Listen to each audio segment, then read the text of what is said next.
खूनी कुआं। सीमा गर्मियों की छुट्टियों में अपनी नानी के गांव आई थी। सीमा नानी के घर पहुंचने के बाद अपनी नानी के पैर छूती है और उनसे आशीर्वाद लेती है। तभी उसकी नानी उससे कहती है, इतनी बड़ी हो गई मेरी सीमा, चल जल्दी से हाथ मुंह धो ले, मैं तेरे लिए खाना लगा देती हूँ। भूख लगी होगी ना? हाँ नानी, भूख तो लग रही है मुझे, आपके हाथ के बने हुए पीले दाल और चावल खाने की। कितना टाइम हो गया है मुझे आपके हाथ का बना हुआ दाल चावल खाए हुए। तू तो नौकरी में व्यस्त थी, तो तुझे कहाँ से टाइम मिलेगा अपनी नानी के लिए?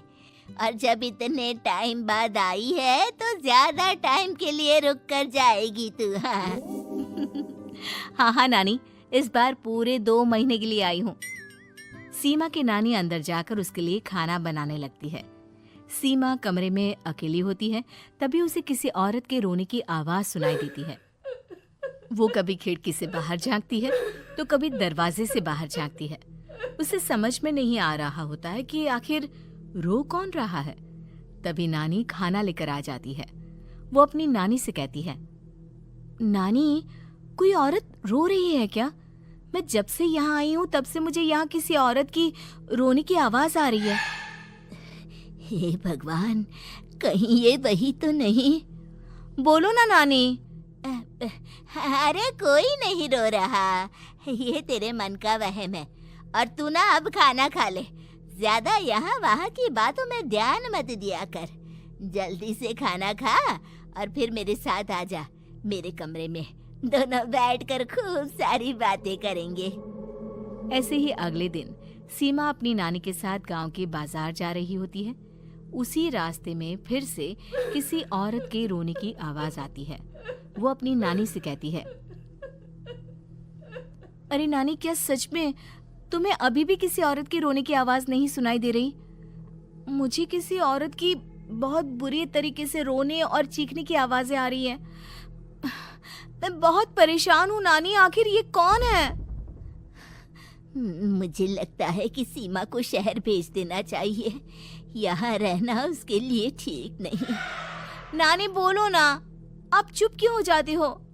सीमा, तू घर चल, मुझे तुझसे बहुत जरूरी बात करनी है। नानी सीमा को घर ले आती है और सीमा से कहती है, सीमा, कल सुबह तू शहर वापस चली जाएगी। अरे अचानक? आखिर क्या बात है नानी, आप मुझे ऐसे जाने को क्यों कह रही हो? मैं बस जो कह रही हूँ उस पर ध्यान दे।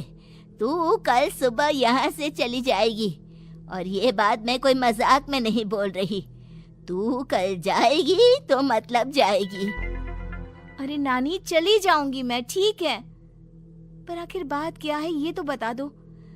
मम्मी से कोई बात हुई है या फिर मुझसे कोई गलती हुई है जो तुम मुझे अचानक से जाने के लिए बोल रही हो? देख सीमा, रात बहुत हो चुकी है और मुझे इस बारे में कोई बात नहीं करनी। चल, अब चल के मेरे साथ सो जा। सुबह की बस पकड़कर तुझे शहर भी तो जाना है। सीमा को अपनी नानी का ऐसा व्यवहार देखकर बहुत ही अजीब लगता है। उसे कुछ समझ में नहीं आ रहा होता है कि आखिर उसकी नानी उसे अचानक से गांव छोड़कर जाने के लिए क्यों कह रही है। ये सारी बातें सोचते सोचते सीमा की आंख लग जाती है और वो अपनी नानी के साथ सो जाती है। ऐसी ही आधी रात को सीमा को फिर से किसी औरत की रोने की आवाज सुनाई देती है। वो उस औरत की आवाज सुनकर बार बार करवटें बदल रही होती है और तभी उसे सपने में भी एक अजीब सी औरत की परछाई दिखाई देती है, जो इतना चीख चीख कर रो रही होती है कि सीमा डरकर उठ जाती है। वो पूरे पसीने पसीने हो रही होती है। वो अपने आसपास देखती है तो घर में बिल्कुल शांति का माहौल होता है। सीमा घबरा जाती है। वो अपनी नानी को जगाने की कोशिश करती है, मगर उसकी नानी नहीं जगती। सीमा को फिर से उस औरत की रोने की आवाज सुनाई देती है। आखिरकार सीमा अपने आप को रोक नहीं पाती और वो घर का दरवाजा खोलकर बाहर निकलती है। आखिर ये माजरा क्या है? आज तो मैं पता करके रहूंगी। अब आवाज का पीछा करते हुए सीमा आधी रात को गांव के चौपाल के पास बने कुएं के पास पहुंच जाती है, जहां कुएं की चारों ओर बेड़ियां लगी होती हैं। उन बेड़ियों में लगे हुए ताले के साथ एक लाल रंग का कपड़ा और माता रानी का कलावा बंधा होता है। उस कुएं में से सीमा को किसी के रोने की आवाज आती है। सीमा परेशान हो जाती है। इस कुएं में कौन है? कौन है यहाँ? सुनो, कौन है? कौन रो रहा है? वो चिल्ला चिल्ला कर पूछती है और साथ ही लोगों को जगाने की कोशिश करती है, मगर किसी को भी उसकी आवाज सुनाई नहीं देती। अब सीमा खुद उस कुएं के पास की बेड़ियों और तालों को खोलने की कोशिश करती है और किसी तरह कुछ देर की मशक्कत के बाद सीमा उसको खोल भी देती है। और जैसे ही वो कुआं खोलकर उसके अंदर झांकती है, सीमा उस कुएं में गिर जाती है। इतने में उसकी नानी की नींद भी खुल जाती है और सीमा को पास ना देखकर नानी परेशान हो जाती है। नानी घबराकर पूरे घर में उसे ढूंढने की कोशिश करती है, जिसके बाद उसकी नानी और सभी लोग उस खूनी कुएं के पास जाते हैं और सीमा की नानी कुएं के पास खड़ी होती है। सभी गांव वालों और सीमा की नानी को सीमा के चिल्लाने की आवाज आती है। बचाओ, कोई मुझे बचाओ। मेरी बच्ची, हम आ गए, हम तुझे बचा लेंगे। नानी, मुझे यहाँ बहुत डर लग रहा है। यहाँ इंसान की कटी हुई मुंडिया, हाथ, पैर और कंकाल है और खून भी है। नानी, मुझे डर लग रहा है। आप सब मेरी मदद कीजिए, नहीं तो ये खूनी कुआं मेरी बच्ची को भी खा जाएगा। अरे मुझे तो ये समझ में नहीं आ रहा कि आखिर इस खूनी कुएं को खोला किसने। सालों पहले इसको इतनी मुश्किलों के बाद तांत्रिक बाबा ने बंद किया था।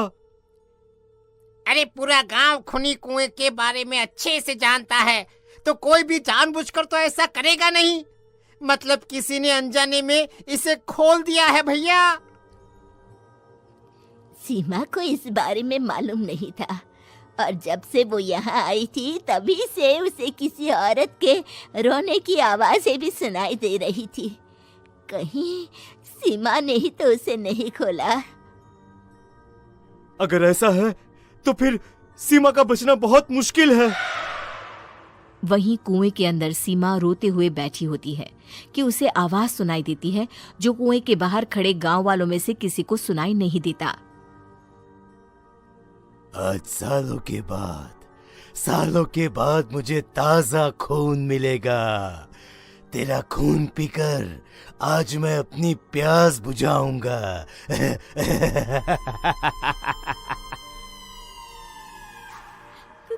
कौन है? कौन है? मत मारो प्लीज, मुझे जाने दो प्लीज। मैंने किसी का क्या बिगाड़ा है? वो तुझे मरने के बाद पता चल ही जाएगा। जितने में गांव वाले और सीमा की नानी कुछ सोच पाते, उतने में उन्हें सीमा के चिल्लाने की आवाज आती है और अगले ही पल सब शांत हो जाता है। क्या हुआ? सीमा, मेरी बेटी। माफ करना बहन, लेकिन अब सीमा वापस नहीं आएगी। हमें एक बार फिर से कुएं को बंद करना होगा।